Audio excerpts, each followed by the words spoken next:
Say, Satan, that is the moral today.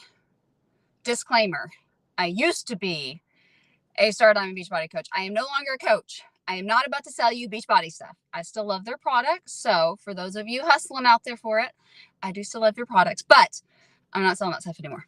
However, I am going to give you a message that I feel was completely downloaded from the Lord. So when I work out, I'm obviously sweaty and nasty and everything for working out, but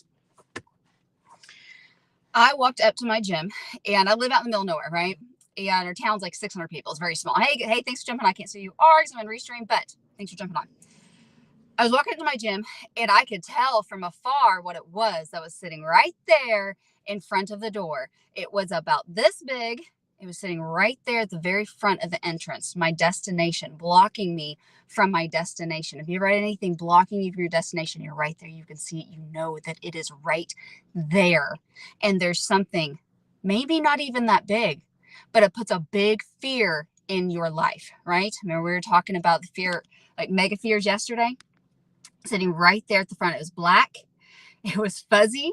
It was about this long. You might think, oh, fuzzy, that sounds cute, right? It had 8 legs. It had a flat torso, brown torso, black legs. It was a tarantula, y'all. So I live in the middle of nowhere, and tarantulas are like a thing, right? So I, given my background and the crazy woman that I am, I was like, yes, I'm going to catch this bad boy because, baby, it's June, right? Like, this is tarantula season. They're out mating. You find them on the road everywhere. I love doing this. I freak out my husband with it. He does not like them. He doesn't show any skin on it. He's like, no, I'm fine. I just don't want to touch them. I love them, right? I love to catch them. So I usually, especially my first one of the season, I'm like, I'll get a stick, it'll pin him, and then I'll go pick him up, right? Go to my social, I'll probably share footage of it because I was planning on showing this, live tarantula to somebody or to my stories on Instagram. Well, I go to pick him up, guys, and I pin him, that was too easy. And then I move him a little bit, I'm like, oh, he's stiff, he's dead. Ooh. And that's what grossed me out, right? I was like, oh, just thinking about it right now still freaks me out. So I ended up moving away from the door so it didn't freak out other people, but he was dead, guys. So here's the thing. The fears that are stopping us, those things that the devil knows that it's going to this is going to stop that person from doing this, they're right there at the door. He perfectly positions them. But guys, the enemy is not going to win. The end is already written, right? Lord wins. Lord wins. The only thing the devil can do is put something fake or dead or unrealistic in between you and your goals. However, he knows that psychologically, we all have a fear of things like death, right? That's just it's an innate part of our body. If we didn't have it, obviously survival would not be near as high. And for some people, it's shocking, right? That they're even still alive because they don't have a fear for anything. But he'll put that in. He'll put something up there. He'll do what he can, right? It's going to be fake. It's not even going to be real. It's not even something that can harm you. Even a tarantula, guys, will not. You have to literally, I can tell another story on that. About one of my professors getting bit by a tarantula. Not my professors, but teachers in high school. You have to literally, try to get bitten by a tarantula. They are not going to, they don't really, they're pretty docile. They'll kind of act like they're going to attack you, but they can't. They're this big, y'all. They're this big.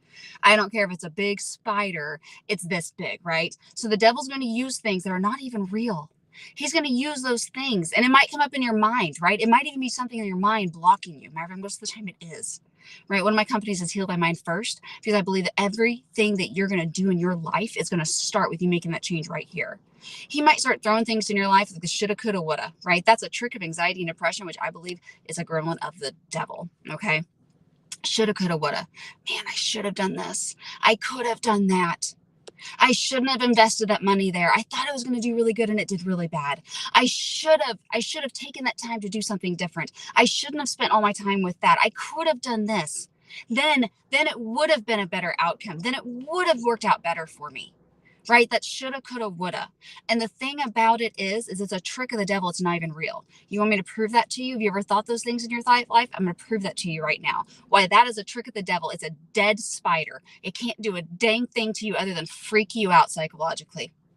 The reason why you did the things, there was a reason why you should have done it that way. There was a reason why you could have done it that way. There's a reason why. You saw something, you thought it was a good investment, or you saw something and in the moment you were scared of something else, so you reacted, you shifted, you went a little bit different. You maybe did something you wish you wouldn't have done, but you should have done it that way because you did. There were reasons why you did.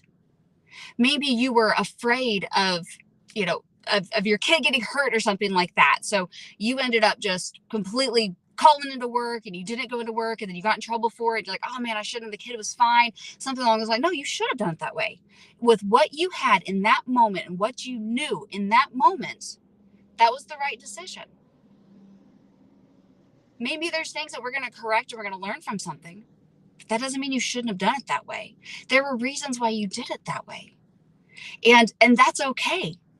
And the thing about it is that so many times, sometimes that lesson is of more value than anything else in our life. And the other part about it, guys, even if it was a bold-faced, just complete mess up, I completely just screwed up, right? The thing about this is give yourself grace, because here's the thing. You are human. Now, this little car that I have right here, this car that I have, it's going to break down at some point. It's going to break down, especially since I don't trade in cars. Like it will trade in before I buy another one. Unless I get a hankering for a Jeep because I really want a Jeep. But I'm not going to do that while the kids are young and everything is not practical. But anyhow, I digress. It's going to break down at some point, right? No matter whoever's driving this car, at some point it's going to break down. Just like cars are going to break down, people are going to make mistakes, right? What is the saying? Tacos fall apart. We still love them, right? I love that. We use it in my family a lot. I got it from that reel that's going around. It's cute.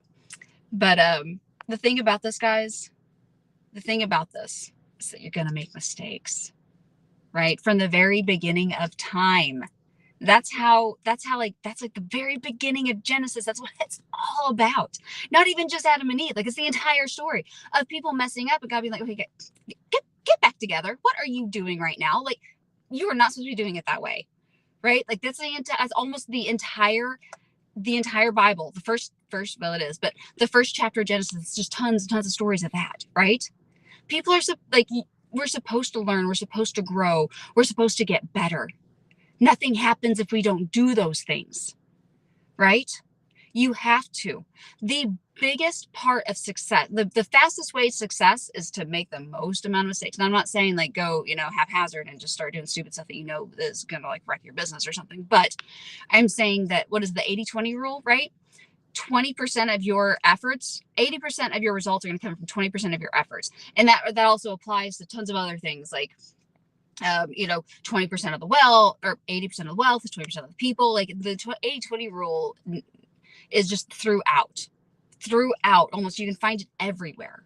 So what does that mean? 80% of the time, like what you're doing is not maybe necessarily going to be a complete failure, but it's not going to do you much good anyhow, right? 20% of those efforts. So to get to 20% of those efforts, you've got to do a lot of things.